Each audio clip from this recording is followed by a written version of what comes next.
The campus bully hired me, the top student of our grade, to pose as his boyfriend, all to outshine the school heartthrob. I took the job for his absurd paycheck. He wanted me to help humiliate his sworn rival. And so, our bizarre relationship became public spectacle, the wild, short-tempered campus thug showing up at my classroom door daily to deliver affection like clockwork. When he got into fights, I stopped him. When he fumed with rage, I calmed him. When he pouted, I patted his head. The whole school watched in disbelief. A feral mad dog on a leash, wasn't this just the wicked old lady and her spoiled toy poodle? Main story. The school bully, Charles Malik, cornered me in a narrow alley, one hand braced against the wall, something dangling from his lips as he tried to look wild and untamed. At first, I thought he was going to beat me up. Instead, he suddenly said he wanted to hire me to be his girlfriend. Why me? I had my backpack on and my neck hunched down into the collar of my one and only padded coat. Because you're pretty. His expression was absolutely certain. When he took the thing out of his mouth to speak, I finally saw that it was a lollipop. Your grades are good, you're first in our grade, you can outscore that Lucas Jordan, and you're good looking. I'll hire you to date me and pay you for it. Oh. So outscoring Lucas was the main point. How much? He named a figure I had no way of refusing. Deal. Just like that, Charles openly became my boyfriend. He announced it to the world on the spot, not even sparing the stray dogs on campus. He practically wanted every living creature to know that I was his girlfriend. I admitted to this identity without so much as blushing or a skipped heartbeat. What could I do? He was paying way too much. I was in class 1, and Lucas was, too. One grade ranked first, the other second. Sharing a desk was only natural. It was just that. I glanced at what was spread out on our two desktops. One side was neat but shabby, the other was orderly and obviously expensive. That was the difference between Lucas and me. He came from a good family. And I had neither father nor mother. Charles swaggered past our classroom, craning his neck to peer in. The lackeys trailing behind him waved excitedly. Sister-in-law. Sister-in-law. Sister-in-law. I thought for a moment. According to our contract, this was about the time I should respond. So I smiled and nodded at his lackey. If I wanted to go out, I had to step past Lucas. He was working on a test paper. Can you move for a second? Charles had said this was all to put Lucas beneath his heel. So, considerately, I added, my boyfriend's here to see me. Lucas's hand paused for a moment, then he silently moved aside. On the surface, Charles had come to bring his girlfriend some milk, but in reality he lowered his voice and asked me in a whisper, can you stay first in the next exam?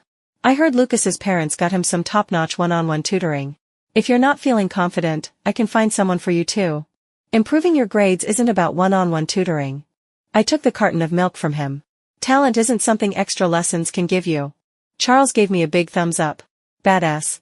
We didn't say much, but to create a romantic vibe we pretended to hang around together at the classroom door for a good 5 minutes.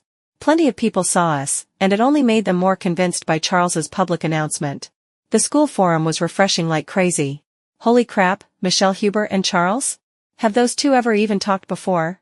I've seen Charles loitering at Michelle's classroom door every couple of periods. I don't care how handsome he is, anyone lurking like that is terrifying. They're definitely dating, guaranteed. The guys who are always following Charles around all say so. Word is Michelle ran into a mugger on the road, Charles swooped in like a hero to save her, and they fell in love at first sight. I tapped open that comment and read it carefully. Then I asked Charles, genuinely puzzled, I ran into a mugger?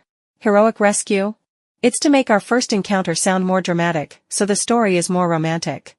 Would a mugger be robbing my backpack full of test papers, or my padded coat with sleeves that are too short? We can add more details to the setting next time. He was very confident in his own imagination. Charles and Lucas. Born to clash. Both handsome, both from similar backgrounds.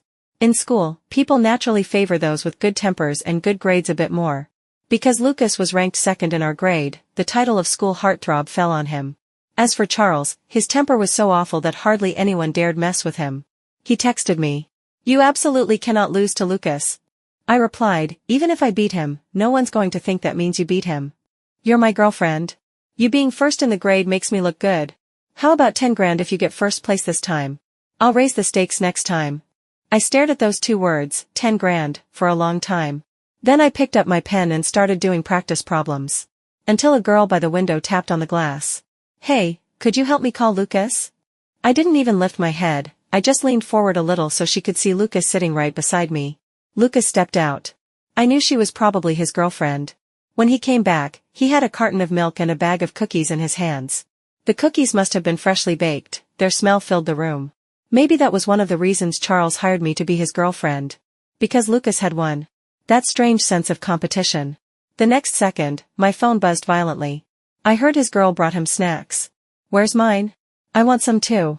You can't let me lose to him. Gossip sure traveled fast. I calmly replied, I have no money. The next day, my entire underdesk space was crammed with food. From now on I'll keep you supplied every day. You pretend you bought it all for me. Of course, so I don't waste your time studying to beat Lucas, I can come get it myself. So that's how I ended up with a Charles who waited by the window every day. He would lounge there with half his body leaning inside, and I'd pass the stuff into his hands. Sigh, why are you so good to me? It's not like I'm going to starve. Honestly, making me come all the way up here to get it from you. He was one step away from holding a megaphone to Lucas's ear and shouting. I played along, it's because I worry about you. I didn't know how Lucas felt about it, but Charles was certainly delighted. Once I sat back down, the first thing Lucas said was, you don't have to do this. I turned my head and looked at him. I thought of the milk and cookies I'd seen in the trash can that morning. So he had two faces, then. Wasting food was truly shameful. I said, I like him. I love him. I acted like a little girl who'd fallen hopelessly in love. I'm going to fight the whole world for him. Don't you have a girlfriend? Don't you understand what that feels like? I thought you would. Lucas frowned. But I'm not going to make things convenient for your relationship. Stop going out to find him all the time, it really distracts me. I immediately protested, do you know how many times I've helped you out, Lucas? Love letters, gifts, passing messages, have you forgotten all of that? How come when it's my turn, suddenly it's not okay? Oh my God, Lucas, you're so ungrateful. If you keep this up, I'm not going to forgive you. Lucas's expression turned dark and unreadable. I gave him a quick sideways glance. And said nothing more. My acting today should have been pretty good, this money was as good as mine. I knew hanging around Charles would cause me a lot of trouble. But it didn't matter. In the face of money, those troubles were hardly worth mentioning. Our homeroom teacher hauled me into the office. The teachers at this school always looked at people with a kind of probing scrutiny that made your skin crawl.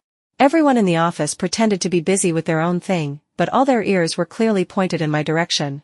Teacher, you don't have to break us up. I struck first. Homeroom teacher? I declared, every word firm and ringing, love is something that has no solution. Our homeroom teacher's face grew darker and darker.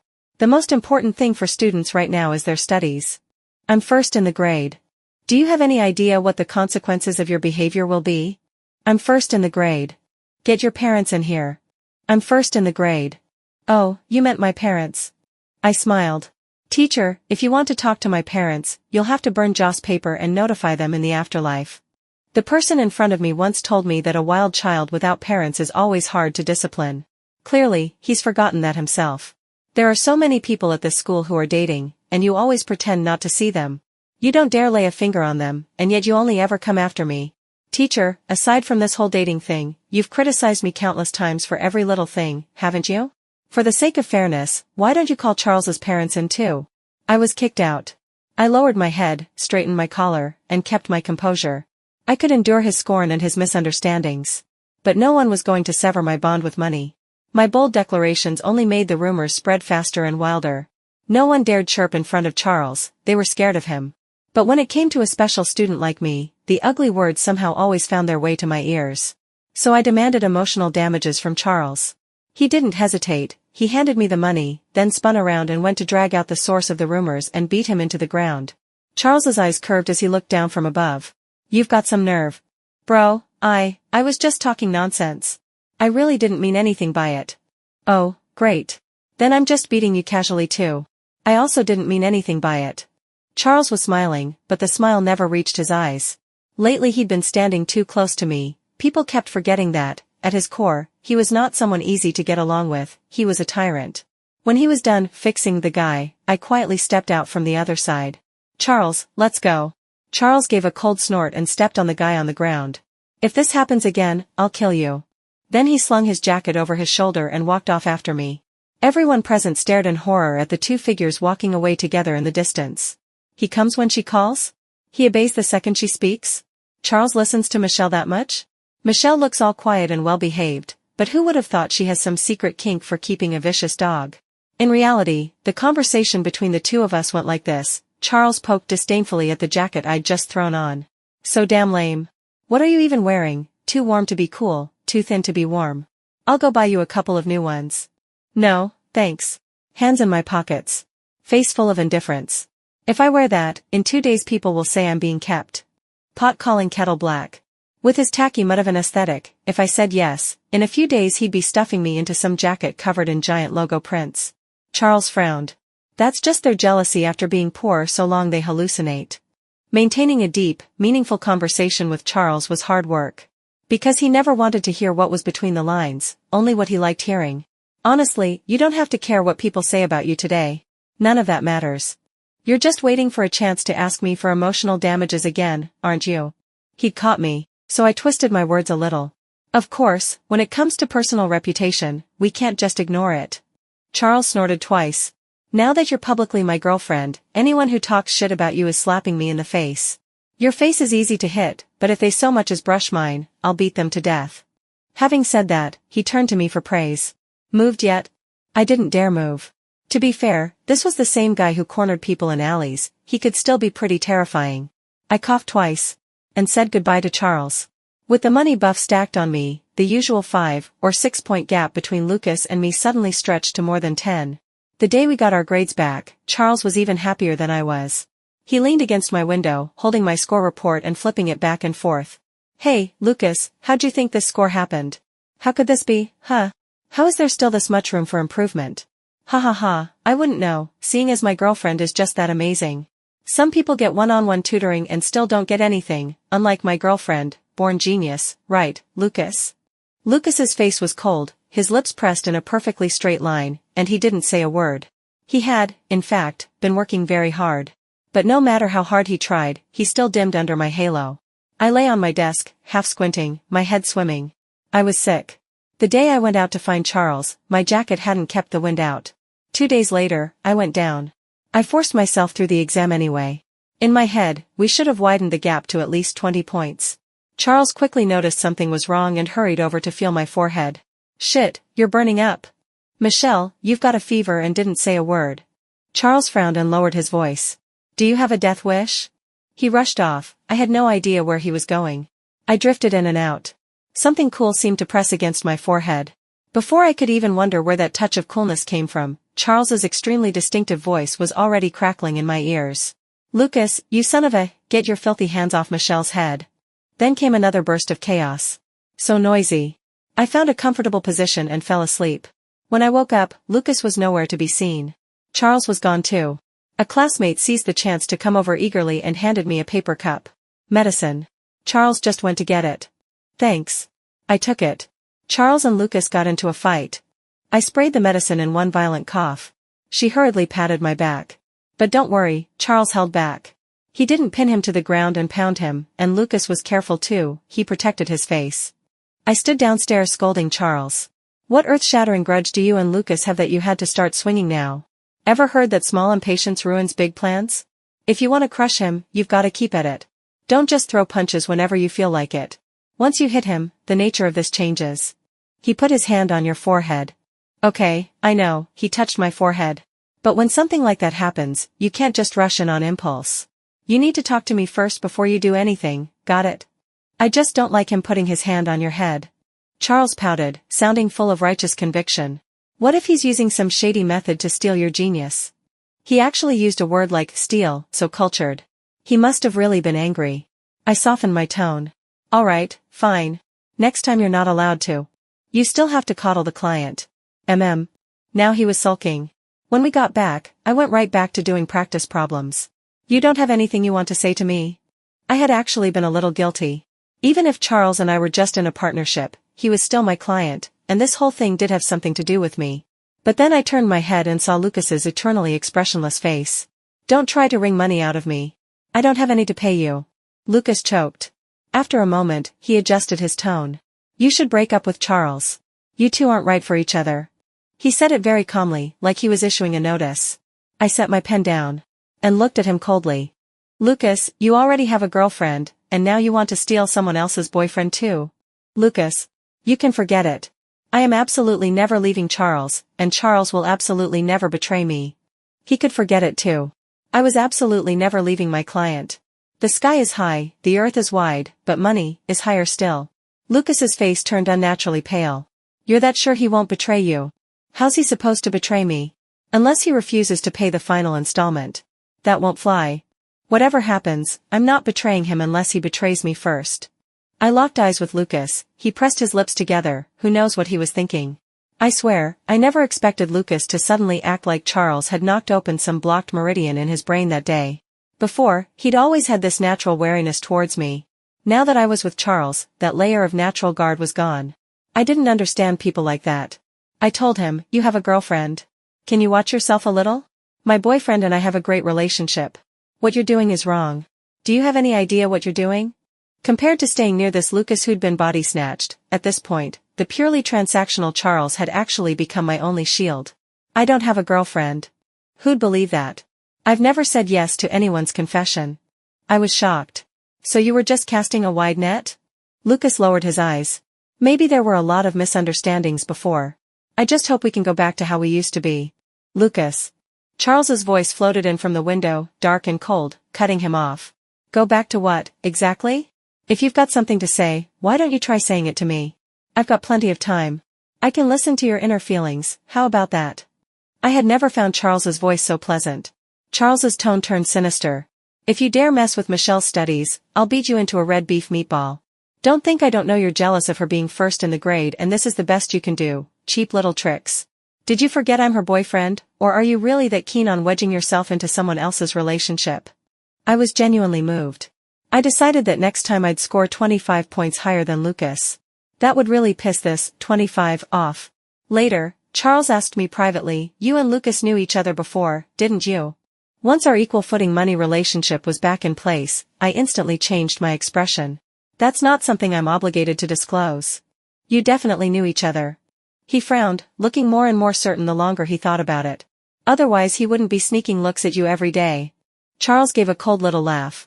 And the way he looks at you, he's always on the verge of saying something but never does. It's disgusting. Who knew he'd actually be trying to hit on someone else's girlfriend? So cheap and shameless, those are the only pathetic tricks he's got. He was actually very good at analysis. Charles had a solid foundation in soap opera morality. What's with that look? Did I say something weird?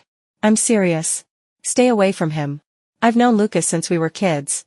From head to toe, there is nothing good about that guy. Who would have thought such a simple mind could spin such elaborate theories? Charles was faintly flushed and heated. He was upset.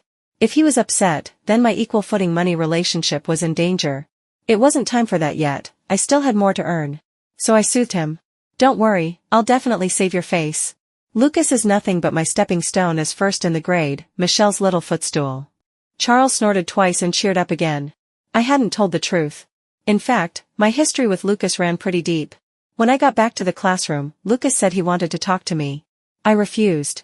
The next second, someone came to the door and called me out, saying someone was looking for me. That girl knew about my relationship with Charles. She looked nervous and whispered, I think it's Charles's mom. Oh. The client's client. I actually thought it was kind of novel that getting summoned by mom could happen to me a second time. Charles's mother was a very elegant woman. She was taking small, refined sips of coffee. Her brows and eyes were sharp, she looked every bit the formidable type. When Charles came flying downstairs and rushed over, what he saw was his mother holding on to me. Mom, don't make things hard for her, it's all my fault, wait. His mom let go of my hand and stood up, not sparing her own son even a glance. That's all Auntie wanted to say to you. I said, all right, Auntie. With brisk efficiency, she slung her bag over her shoulder and left. Charles looked stuck between breaths, practically with question marks popping over his head. I summarized for him, Auntie said it's shocking that a zero brain like you actually turned over a new leaf and started hanging around with a top student like me, and she hopes I stay on high alert and don't let you drag down my first place in the grade. A real mom, through and through. Charles, Charles still apologized to me, saying he had absolutely no idea she was coming. Which meant someone had tattled. You could figure out who it was with your feet. I was afraid Charles might accidentally beat Lucas to death, so I didn't say anything, I just went back to my seat. I shot a glance at Lucas. Cutting off someone's income is like murdering their parents. He'd already taken a step in that direction. If he wanted to cut off my income, then my parents, whom I'd never even met, had basically been offed by Lucas on the side. He was a murderer. I didn't let Charles down, I nailed Lucas firmly to his second-place ranking. Before, there were always teachers who kindly comforted Lucas, saying that boys are supposed to be quicker than girls, that Lucas's brain just hadn't fully kicked in yet, and that he only lost first place because he wrote too fast and too casually in the exam and didn't check carefully. That was really pitiful. Almost 3 years had passed. And his brain still hadn't fully developed. I doubted it was a human brain. This time, there was still a teacher gently analyzing his problems for him, kindly telling him that he could definitely surpass me next time. I understood her. In a school like this, everyone was either rich or powerful, snobs were everywhere. Compared to having a study chat with someone like me, it was much more worth it to talk life opportunities with someone like Lucas. But she forgot that Charles popped up at the window at random. Teacher. Charles beamed. When is next time supposed to be? In 10 years? 20? Or do we have to wait until everyone's in their graves and Lucas is the first one to reincarnate so he can finally get first place? That teacher's face turned green, then white, and she didn't dare lose her temper at Charles. She could only glare at me. Why glare at me? It's not like I stopped him from getting first place. Charles's expression sank. Just because Michelle has a good temper doesn't mean I do. Is this how you people usually talk to her? The teacher didn't dare say another word and slunk away resentfully. I was a little jealous. So this was the power of money and influence. Enough to make a snob back down. I turned to Lucas with great friendliness and said, "Work hard on developing that brain of yours. I believe you're just letting me have those 25 points on purpose." You little 25. Lucas pressed his lips together. His usually indifferent expression showed faint signs of cracking. He was finally tilted. Plenty of people couldn't stand me. In this year group, a person with unbeatable grades, striking looks, and a half-finished shell of a home life was bound to attract all kinds of gossip. Of course, in a normal school I'd be nestled in the teacher's palms, called a study god by my classmates. But don't forget. This school was built on background. Isolation is a very delicate word. People use tiny bits of malice, gathered together, to slowly eat away at a person. And then Charles jumped in. He swept his gaze around, frowning with a very emperor-like air, and issued his critique. Don't hang out with them. Don't even talk to them. I'm afraid they'll drag down your IQ and mess with your first place. Charles felt that a genius brain like mine couldn't be contaminated by idiots. He had to protect my brain. So in reverse, he led the charge in isolating me from everyone else. Some people refused to believe it and had to try their luck. 3 guys cornered me on the road. They raked their eyes over me with sleazy interest. Not bad. I heard you're some kind of top student in the grade. Ha ha ha ha ha, textbook drama setup. Girls like you don't come to our school unless you're here to hook some rich husband. Today I'm gonna see what it feels like to play with the top student, maybe we'll take you to a club. Disgusting. I stared calmly at my toes.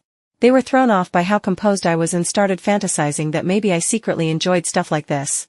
I said, 7th, 8th, 9th. They frowned. What 7, 8, 9? The next second, Charles appeared at the mouth of the alley with a stick in his hand. There was a chilling smile on his face. Like a ghost. The stick scraped along the ground with a harsh, grating sound. The lackeys behind him rushed them first, locking arms around their necks, cursing them out while kicking and stomping between their legs. Fuck you, brains growing out of your balls or what, talking like that to Sister Michelle. Amid a chorus of howls, Charles's face stayed blank as he swung the stick. I thought the arc of his swing was beautiful, almost a perfect circle, cutting through the air with a sharp whoosh. If this were an exam question, how could you phrase it? I pondered that on my own. A sliver of afterglow fell across the mouth of the alley, dusted with a faint golden shimmer. So beautiful. How did you deal with people like that before? Charles walked behind me, never straying too far. I snorted, a bit smug. Run, obviously. Most of them don't know the routes around here. Only I have to wind through 7 or 8 turns to get back to that old urban village. Of course they can't catch me. So awesome. Charles praised me as he followed along, who knows what he was thinking. After a stretch of silence, I was almost home. I'm sorry. Charles suddenly spoke. I froze. He lowered his eyes, his face didn't have its usual lazy air. I can't imagine how scared you must have been when I cornered you on the road back then. Even if his intention hadn't been bad. I blanked for a moment, then caught up. It's over now. And I got plenty of benefits out of it that I like very much. Charles drew in a deep breath, his expression ugly. I can't stand it. I should just go back and beat them to death. From that day on, my relationship with Charles gained another layer. He insisted I move out of that place, found me a new apartment, and insisted on walking me home every day. No matter how I tried, he wouldn't be persuaded otherwise. No way. Charles was deadly serious. I can't let you be on your own. Your first-place brain can't be exposed to any random danger. I'd apparently become some rare protected species. Lucas soon noticed too. When did you move? His voice was a little dry. I casually made something up. Oh, I felt like that place was haunted, so I moved. Lucas said, I went to look for you there and couldn't find you. I nearly jumped. So there really was a ghost. Good thing I moved early. I refused all attempts at friendly communication with Lucas. Back when his mother came to me and humiliated me in public, whatever little scraps of friendship Lucas and I had left were completely shattered. He seemed to be in pain, those always indifferent eyes of his held something that could almost be called bitterness. But I was the one who knew you first, Every alarm bell in my head went off, and I screamed for Charles internally. Knew me how, exactly? And speak of the devil, Charles appeared. The smile at the corners of Charles's mouth faded a little. Lucas narrowed his eyes. Yeah. I've known her for a long time. Didn't she tell you? A long time, long enough that I've made up a third of her life so far. I stared at Lucas in disbelief. What kind of episode was this idiot having? Right before Charles's fist crashed into Lucas's face, I shouted for a timeout. Charles. Charles stopped obediently. Amid a sea of eyes that wanted to watch but didn't dare, shock couldn't be hidden. One word from me and he stops? Charles stood by my side, tall, straight, quiet, obedient, making it seem like the earlier scene had been an illusion. I mouthed some calming words at him. Charles turned his head away in sullen reluctance. Then I looked at Lucas. I'm begging you, stop losing your mind, you're scaring me, I really can't deal with this anymore. Please stop making my life difficult. I'm just a girl whose only talent is getting first place and beating you by 25 points. If you keep this up, I really will call the police. Lucas lowered his head. His mental state didn't look any better than before. On the surface, I was spouting nonsense at Lucas. In essence, I was still a very petty, mean, vengeful, and evil person. Because next time I immediately scored 38 points higher than Lucas and gave him a new nickname, 38. The school forum had a detailed record of my villainous deeds. For example, how I handled exams, because in everyone else's eyes, those disgusting tests behaved like docile kittens under my pen. Ha ha ha. Did I want good grades? It was more that I had zero entertainment in my life and could only treat studying as my leisure activity, and happened to be gifted, so the throne of first place naturally landed on my head. I hated rich people. Someone else wrote that I was always taking notes. At the time, they thought I was writing down some kind of super important study notes. So they borrowed the notebook, planning to learn from it. Who knew that when they opened it, it was all year X, month X, day X, so did such and such place and made me very unhappy. A full 100 pages. The instant they opened it, a suffocating black cloud seemed to roll out, like some terrifying death note. They said, Michelle walked over very calmly and told me I'd taken the wrong notebook, then handed me her actual study notes. Was she warning me? Don't you think that's creepy? How did she even get into our school? Holy shit, the more I think about it the scarier it gets, and it's scary even if you don't think too hard. OP, you'd better be careful for a while. I feel like you're very likely to die of talking too much. So scary, especially after she started dating that Charles, the vibe got even weirder. The two of them are always hiding in some corner laughing like lunatics. Maybe all geniuses have a flaw somewhere. Like, Michelle might just be a pretty psycho. After reading that thread, I suddenly understood. Maybe the strange way a lot of people looked at me wasn't about isolating me. They were scared of me. I was like, huh? I studied my face in the mirror carefully. Gentle and kind, cute and obedient, not an ounce of aggression. But the forum described me like this, her face is way too pale, but she's really pretty, so she looks kinda ghostly.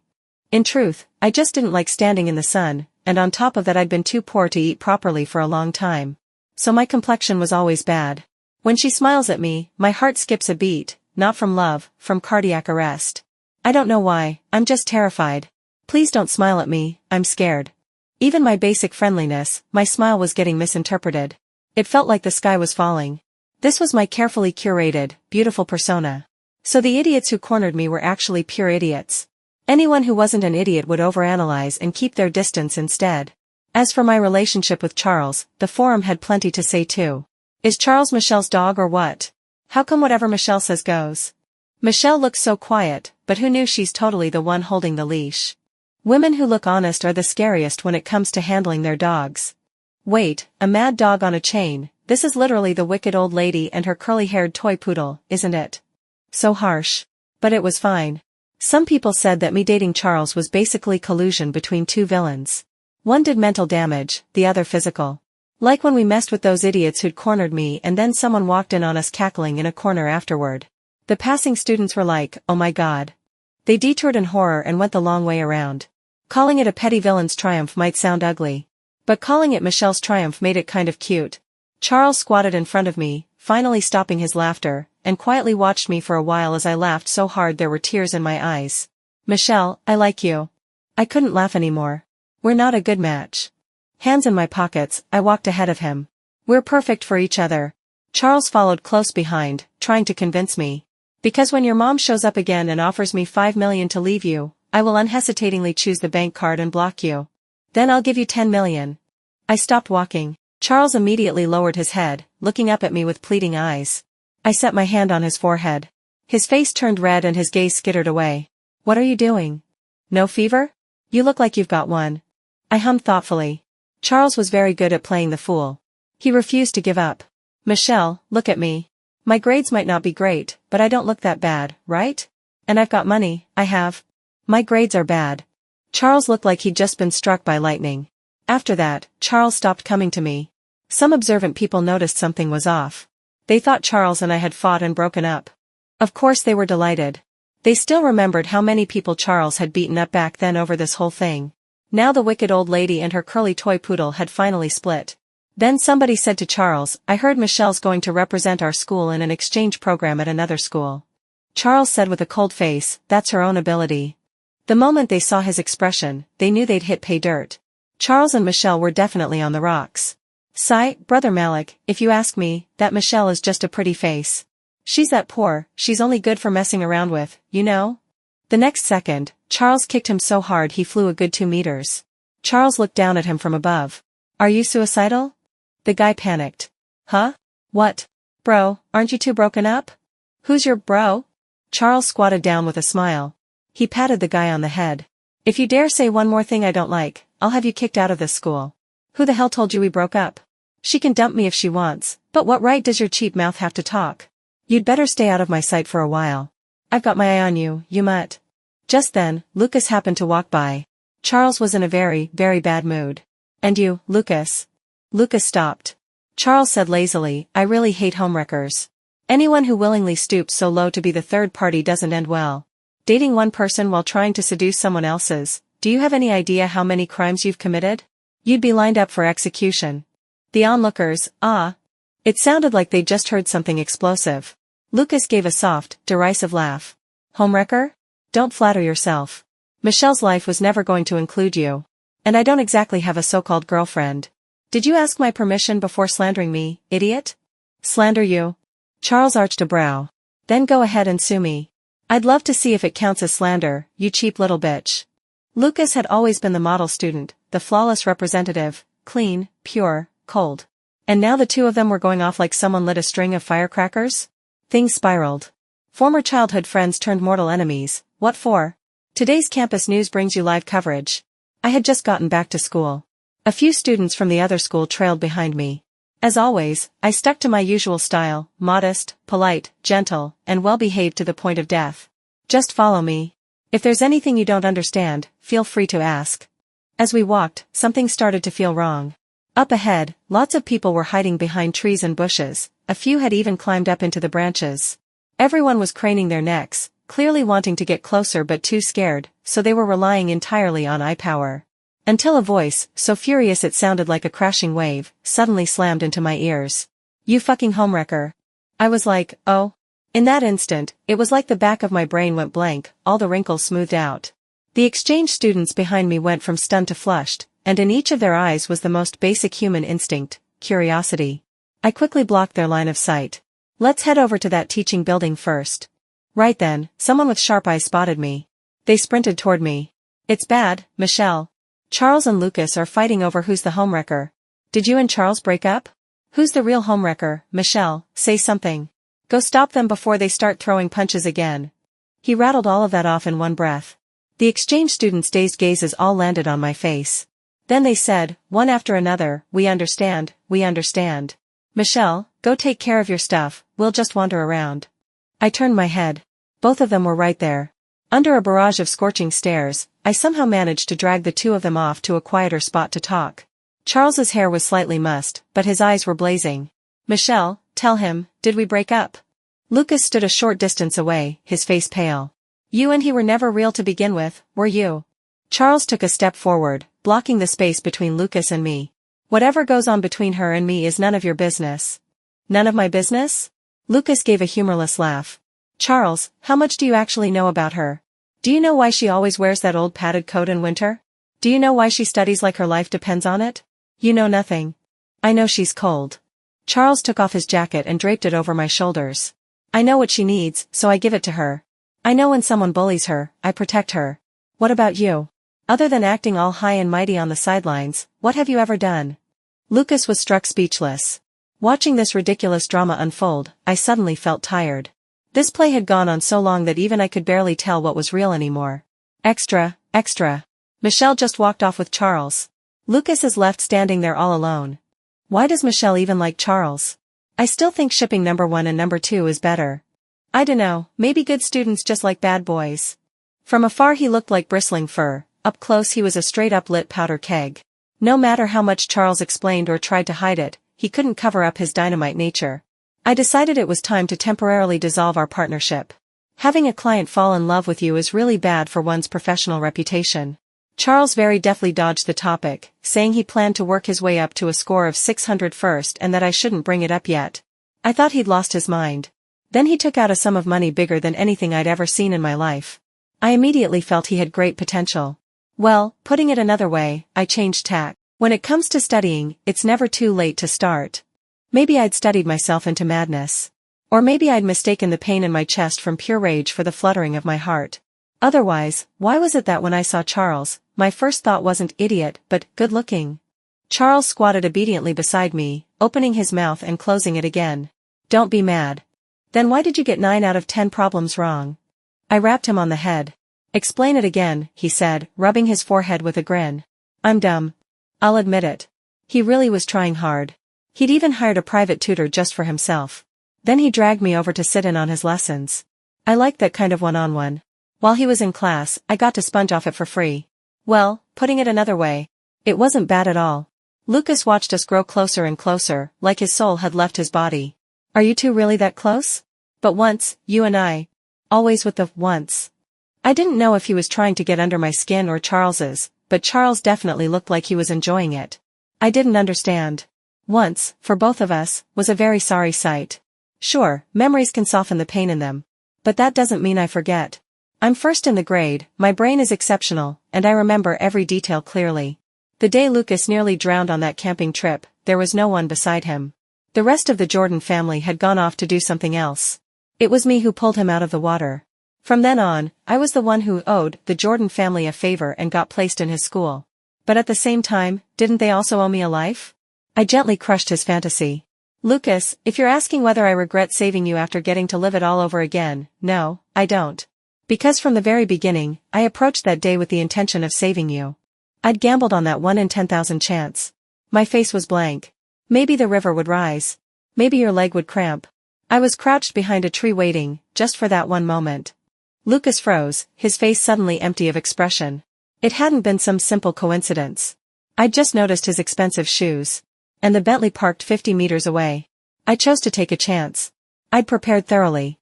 In that single instant, when I saw Lucas choke on water and his head disappear beneath the surface, the icy river stopped feeling cold. That was my chance to change my fate. I admit it, I used Lucas. But I did what needed to be done. I saved his life, and almost threw in half of my own in the process. All of this, I earned. Studying changes your fate, sure.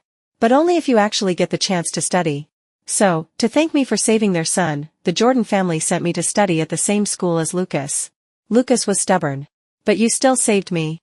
Yes, I nodded. I saved you. You repaid me by sending me to a school I never wanted to attend, insisting it was some enormous blessing. No matter how I refused, no matter how much I begged to go to an ordinary school and just get enough money to live on, it didn't matter. You treated my act of saving your life like it was some kind of crime against your family. Was dumping me into that hellhole your grand act of grace, so that no matter how much you people humiliated me after, it was all something I owed you. No, that's not. Stop with the, it's not like that. When you look down on someone, your face is very expressive. Maybe you feel a twinge of guilt, but it doesn't stop the contempt that's in your bones. I smiled. Oh, I remember when we were getting along pretty well and, for once, I could finally breathe a little easier in that suffocating environment. That's when your mom barged into the school and shouted that someone of my low status didn't deserve to be here. Did she forget who put me here? What, is your family some kind of higher caste now? Likewise, I look down on you now. I saved your life, you people repaid me, and we're even. But I will always despise you and your idiot parents. Back when we were on the best terms, when I could finally relax just a little under all that pressure, his mother handed me that lovely little gift. After that, I kept my head down and did nothing but study. Only endless studying could briefly pull me away from the pain. Take me and Lucas, for instance. It looked like we were close, like we told each other everything. But at certain times, others would come looking for Lucas. I never understood what they were talking about. People with sensitive minds are the first to sense that kind of subtle malice. This isn't me bragging. I'm just saying, their condescension was impossible to hide. I was awkwardly stuck in this in-between place, neither here nor there. On stormy nights after school, I'd grip my umbrella and watch them one by one climb into their warm luxury cars. Smiling faces at the windows, tinged with pity, looking out at me. Then, as they drove off, they'd splash muddy water all over me.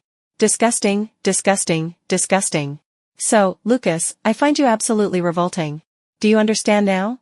The night before the college entrance exam, Charles texted me, nervous. I replied, a rock-solid number 1 in the grade doesn't even know how to spell nervous. When the results came out, I was still the top science scorer in the province. Charles's score was decent enough. Barely enough to stay in the city I wanted to go to. After graduation, Charles and I got together. I vaguely remember, it was one dark, windy night. Charles clung to my leg, crying, saying that now I was going to a good university, my life was about to take off, and I'd never look at him again. I thought about it and realized he had a point. Obviously, I had to kick all these eyesores and hindrances out of my life in one go. Then Charles wiped his tears, suddenly very calm, and took out a bank card. 10 million. Be with me. You think any amount of money can move me? He added another card. We're fundamentally impossible. He added another. Well, putting it another way. Charles and I were brought together by a happy accident. Fate is something worth catching when it passes by. Later on, Charles stuck to me like a piece of dogskin plaster, and I never had the chance or the excuse to break up with him. Our feelings only grew stronger. Morning, morning, morning, stop saying, good morning. When you wake up you should say, hubby, I love you. Don't be gross. I pushed his head away as he tried to lean in, and finished a phone call. Who was it? Charles was unhappy, sticking to me like glue. After a while, he suddenly went on alert like a dog smelling a bone, his eyes sharp and clear. Lucas? I nodded. Charles jerked his head up, and I pushed it back down. I'm gonna kill him right now. I'll plant him in the Sahara Desert as a cactus. I put a finger to my lips. Charles lowered his voice, but not the hatred in it. That bastard, I hate him, I hate him, I hate him. Be good. Charles looked incredibly wronged. I patted his head. Lucas only called once in a while to ask how I was doing. Blocking number after number never worked for long. I remember on the day we filled in our university applications, Lucas came to find me. I'm going abroad. Oh. He looked at me, like there was more he wanted to say, but in the end he just murmured, back then, I'm sorry. I nodded and accepted his apology. Some scars never disappear, but they do eventually scab over. But if he wanted to stick to me like plaster now, it was too late. Where was he back then? It's only you for me, okay? Be good. Charles's eyes lit up. If he'd had a physical tail, it would have been wagging wildly. Don't act all cutesy. His invisible tail wagged even harder. He'd originally planned to go abroad, but in the end Charles stayed and went through university in the country with me. Then we went overseas together. I hadn't really wanted to go abroad. He cried and told me my heart was too cold. Little dog. I ruffled his hair. As we walked farther and farther along this road called life, things kept changing. After we came back to the country, we got engaged. I saw Lucas at our engagement banquet. At some business event, we happened to run into the newly returned Lucas. He raised his glass to me. Charles immediately took my hand, fingers intertwining. On the way home, Charles suddenly said, actually, I know you genuinely wanted to help me back then. How do you know? The way you look at exam questions, he chuckled, is exactly the same as the way you look at me. See? I told you he was great at making things up. When I looked at the questions, what I really wanted was to line them up and shoot them. Back then I was just so mad my heartbeat went off rhythm and I mistook it for falling in love. Forget it.